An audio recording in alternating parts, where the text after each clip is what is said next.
ఇప్పుడు చనిపోయిన వారికి కార్యక్రమాలు చేసే పూజారి గానీ, గుడిలో అమ్మవారికి చేసే పూజారి గానీ సేమ్ ఉంటారా? అలా ఉండరండి. అలా ఉండదు. వాటిలో కూడా 2 వర్ణాలు అంటే ఇప్పుడు అంటే అన్నీ కొంచెం కలుస్తున్నాయి గానీ, ఒకప్పుడేంటంటే వాళ్ళు అప్పటి కార్యక్రమాలకి వేరే పూజారి ఉంటారు. వీళ్ళకి అర్చించేవాడిని అర్చకుడు అంటాడు. పూజలు వేరే ఏ పూజలున్నా వాళ్ళని పూజారి అంటారు. 2 కాన్సెప్ట్. అర్చించేవాడిని అర్చకుడు. అంటే ఇప్పుడున్న వాళ్ళందరూ ఏంటంటే ఏదో టెంపుల్‌కి వెళ్ళాం, ఏదో చేసుకొని వస్తున్నాం అనుకుంటున్నారు అంతే. ఒకప్పుడు దానికి చాలా నియమ నిబంధనలు ఉన్నాయి. ఇప్పటికీ కొన్ని మా సైడ్ ఫాలో అవుతారు. ఇటు సైడ్ కొంచెం తక్కువ. అంటే మనం చూడంగా అంటే సిటీ లైఫ్ వేరేలా ఉంటది. విలేజెస్ సైడ్ చాలా వేరేలా ఉంటది. సో అక్కడ ఏంటంటే అపర కార్యక్రమాలు అంటే ఇలా చనిపోయిన వాళ్ళకి కానీ అంటే కార్యక్రమాలు చేయడం అంటే దినం కానీ సంవత్సరికాలు కానీ తద్దినం కానీ ఏమైనా కూడా వాళ్ళని అపర కార్యక్రమాలు చేసే వాళ్ళని అపర కార్యక్రమాలు చేసే వాళ్ళని పూజారి అని అంటారు. అర్చకుడు ఏంటంటే దేవతలను అర్చించే వాళ్ళని అర్చకుడు అంటారు. అది నిత్య విధానం చేసే వాళ్ళని కూడా అర్చకుడు అంటారు. ఓకే. ఇప్పుడు పూజారిలో ఎన్ని డిఫరెన్స్ పూజారులు ఉంటారు? అంటే ఇప్పుడు గుడిలో ఒకరు ఉంటారు.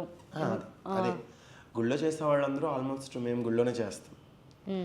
ఆ కార్యక్రమాలు ఇప్పుడు అంటే ఒక 15 ఏళ్ళు 20 ఏళ్ళ నుంచిగా అంటే మా నాన్నగారు వాళ్ళ అప్పటి నుంచి మేము మా చిన్న పిల్లలప్పుడు కూడా ఆ కార్యక్రమాలకు వేరే ఉండేవారు. రీసెంట్లీ ఒక 10 ఇయర్స్ ముందు నుంచి కూడా కొంతమంది ఏంటంటే ఇవి కూడా నేర్చుకుని చేస్తున్నారు.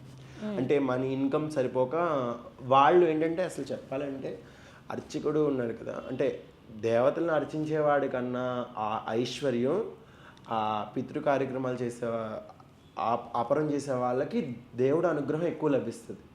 వాళ్ళకి ఇంకా ఎక్కువ ఐశ్వర్యం.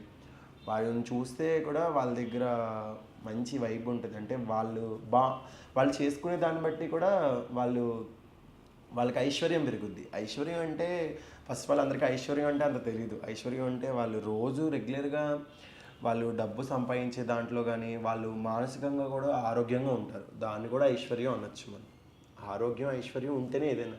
ఒక పక్కన 10 కోట్లు ఉండి మనకి ఒక పక్కన ఆరోగ్యం లేకపోతే ఆ 10 కోట్లు పెట్టి వీళ్ళ ప్రాణాన్ని కాపాడలేం కదా. అవును. అది ఓకే. ఇప్పుడు కొంతమంది ఎలా అంటే ఉదయం స్నానం చేశాకనే మిగతా పనులు ముట్టుకోవాలనేది ఉంటుంది. అవునండి. ఎవరు పాటించరు. అన్నీ అయిపోయాక ఎప్పుడు తీరిక దొరికినట్టుగా స్నానం చేయడం ఫ్రెష్ అవ్వడం అప్పుడు. అవునవును. అలా అంటే మా బ్రాహ్మణులు అర్చకుల్లో అలాంటివి ఉండవు. పొద్దున్నే లేచిన వెంటనే ముందు మొహం కడుక్కోవడం తలస్నానం చేసేయడం. ఇప్పుడు ఆ సాఫ్ట్వేర్ సైడ్ వచ్చిన వాళ్ళు కొంతమంది చేయట్లేదు కానీ వాళ్ళలో కూడా ఉన్నారు నిష్టగా ఉన్న వాళ్ళు చాలామంది ఉన్నారు. లేరని నేను అన్నాను. వాళ్ళలో కూడా నిష్టగా ఉన్న వాళ్ళు చాలామంది ఉన్నారు. కొంతమంది చేస్తున్నారు, కొంతమంది చేయట్లేదు. వాళ్ళ బిజీ షెడ్యూల్ మరి చేయట్లేదు. సో మా సైడ్ మేము జనరల్గా నేను చేసేది నేను చెప్తున్నా. మేము ఎలా అంటే పొద్దున్న లేవగానే తలస్నానం చేసి ఇంట్లో దీపారాధన చేసుకుని అప్పుడు టెంపుల్కి వెళ్తాం. ఓకే. స్నానం చేయకుండా గుడికి వెళ్ళొచ్చా? అది ఏంటంటే యాక్చువల్లీ మనసు శుద్ధి అంటారు కదా, దేహశుద్ధి అంటే శరీరం శుద్ధి కొరకు మనం స్నానం చేయాలి. ఆ పాచి బట్టలతో కానీ అలా వెళ్ళకూడదు.